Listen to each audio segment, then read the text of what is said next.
नमस्कार। तो चलिए आज बात करते हैं एक ऐसी दिलचस्प कहानी की कि कैसे कुछ किसानों ने अपनी जमीन, अपनी पहचान बचाने के लिए हथियार उठाए और देखते ही देखते एक ऐसा साम्राज्य खड़ा कर दिया जिसकी बहादुरी के गीत आज तक गाए जाते हैं। गोरा हट जा, ये भरतपुर का राज है। जी हाँ, ये लाइनें किसी फिल्म की नहीं हैं बल्कि एक लोकगीत की हैं जो ना जाने कितनी पीढ़ियों से गाया जा रहा है। ये पंक्तियां हमें उस साम्राज्य की कहानी बताती हैं जिसकी विरासत सिर्फ इतिहास की किताबों में नहीं बल्कि लोगों के दिलों और जुबान पर आज भी जिंदा है। तो सवाल ये उठता है कि आखिर ये सब शुरू कैसे हुआ? वो क्या वजह थी? वो कौन सी चिंगारी थी जिसने मथुरा के आम किसानों को उस वक्त की सबसे बड़ी ताकत यानी मुगल सल्तनत के खिलाफ खड़ा होने पर मजबूर कर दिया? देखिए, इसकी कोई एक वजह नहीं थी, बल्कि ये औरंगजेब की दमनकारी नीतियों का नतीजा था। एक तरफ तो उसकी कट्टर धार्मिक नीतियों से लोग पहले ही परेशान थे, और दूसरी तरफ उसके कभी न खत्म होने वाले युद्धों का सारा बोझ भारी भरकम टैक्स के रूप में किसानों पर डाला जा रहा था। और हद तो तब हो गई जब अकाल के दौरान भी टैक्स बढ़ा दिए गए। और दिलचस्प बात जानते क्या है?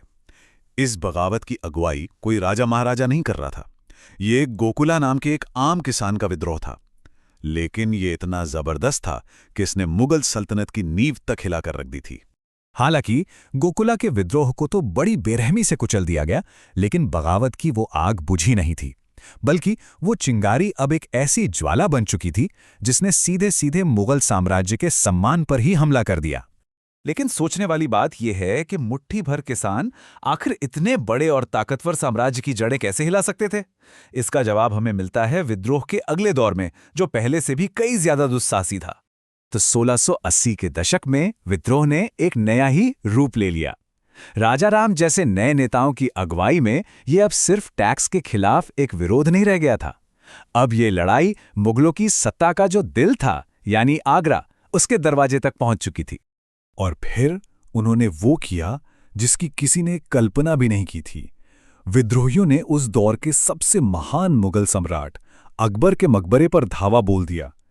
ये सिर्फ एक हमला या लूटपाट नहीं थी। अकबर के अवशेषों को निकालकर जला देना, ये एक तरह का ऐलान था कि मुगल साम्राज्य का अधिकार और उसका सम्मान दोनों अब खत्म हो चुके हैं। तो अब यहां से कहानी एक नया मोड़ लेती है। इस दुस्साहसी कदम के बाद जाटों ने सिर्फ बगावत करना नहीं सीखा, बल्कि एक मजबूत राज्य की नींव भी रखनी शुरू कर दी। तो आइए देखते हैं कि विद्रोहियों से शासक बनने का ये सफर कैसे तय हुआ। असल में ये बदलाव बड़ी ही होशियारी और रणनीति के साथ किया गया। जैसे जैसे दिल्ली में मुगल सल्तनत कमजोर पड़ती गई, जाटों ने अपनी ताकत बढ़ानी शुरू कर दी।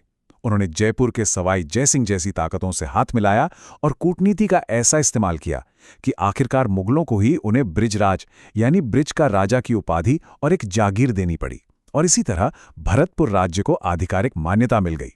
तो अब जब राज्य बन गया तो वक्त था इसके सबसे महान, सबसे दूरदर्शी शासक के मंच पर आने का, महाराजा सूरजमल। सूरजमल एक बेमिसाल योद्धा तो थे ही, लेकिन उनकी असली पहचान उनकी तलवार से ज्यादा उनके दिमाग से बनी। उनकी असाधारण बुद्धिमत्ता और कूटनीतिक समझ इतनी जबरदस्त थी कि उन्हें जाटों का प्लेटो या जाटों का अफलातून जैसी अविश्वसनीय उपाधि दी गई। जरा सोचिए, एक भारतीय शासक की तुलना महान यूनानी दार्शनिक से की जा रही थी। और ये उपाधि सिर्फ कहने के लिए नहीं थी। सूरजमल की प्रशासनिक प्रतिभा कमाल की थी। उन्होंने अपनी ताकत सिर्फ युद्ध में नहीं बल्कि एक कुशल शासन चलाने में लगाई। उन्होंने ऐसे कृषि सुधार किए जिससे राज्य खुशहाल हो गया, क्योंकि वो ये बात अच्छी तरह समझते थे कि किसी भी मजबूत राज्य की असली नींव उसके लहलहाते खेतों में ही होती है। अब महाराजा सूरजमल के किरदार, उनकी दूरदर्शिता और उनके उसूलों की सबसे बड़ी परीक्षा होने वाली थी भारत के इतिहास की एक सबसे निर्णायक लड़ाई में, पानीपत की तीसरी लड़ाई। ये घटना सूरजमल के सिद्धांतों को साफ साफ दिखाती है। उन्होंने मराठों को उनकी गलत युद्ध नीति के बारे में पहले ही चेताया था।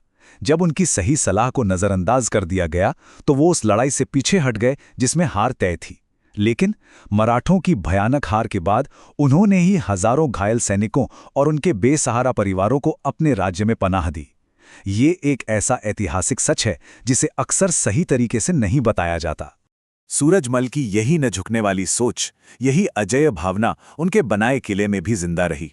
भरतपुर का वो किला जिसकी रक्षा की कहानी इतनी शानदार है कि उसे एक नया नाम मिला, एक ऐसा नाम जो दुश्मनों के दिलों में खौफ पैदा कर दे। ये बगावत की भावना सूरजमल के बाद भी खत्म नहीं हुई। उनके बेटे जवाहर सिंह तो एक कदम और आगे निकल गए।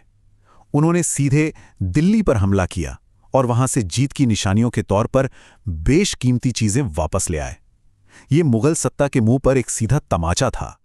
अब इस किले की मजबूती का अंदाजा लगाना हो तो बस एक नंबर याद रखिए, 5।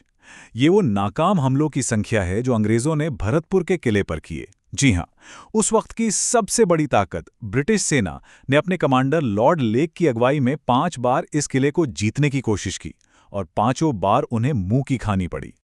और इसी के बाद, इसी अभेद रक्षा के कारण इस किले को मिला इसका वो मशहूर नाम जो आज भी लिया जाता है, लोहागढ़, यानी लोहे का किला। ये नाम सिर्फ पत्थर और मिट्टी का नहीं, बल्कि उस राज्य के कभी ना हार मानने वाले जज्बे का प्रतीक बन गया। और बगावत की ये कहानी सिर्फ इतिहास के पन्नों में ही कैद होकर नहीं रह गई, ये तो वहां की संस्कृति का, वहां के लोकगीतों का हिस्सा बन गई, जो पीढ़ी दर पीढ़ी आगे बढ़ती रही। 8 फिरंगी 9 गोरा, लड़े जाट का 2 छोरा, ये एक और मशहूर दोहा है जो दिखाता है कि कैसे जाट योद्धाओं की बहादुरी की कहानियां लोगों के बीच किंवदंती बन गए, जहां बताया गया है कि जाटों के 2 लड़के ही 17 दुश्मनों पर भारी पड़ गए। और ये विरासत सिर्फ गीतों तक ही सीमित नहीं है, ये आज भी जमीन पर जिंदा है। महाराजा सूरजमल के कृषि सुधार इतने बुनियादी और दूरदर्शी थे कि जब आज़ादी के बाद आधुनिक राजस्थान राज्य बना तो भरतपुर को ही पूरे राज्य के कृषि विभाग का मुख्यालय चुना गया। मतलब 18वीं सदी में लिया गया एक फैसला आज भी इस क्षेत्र की पहचान का हिस्सा है। ये पूरी कहानी हमें एक बहुत ही दिलचस्प सवाल पर लाकर छोड़ देती है।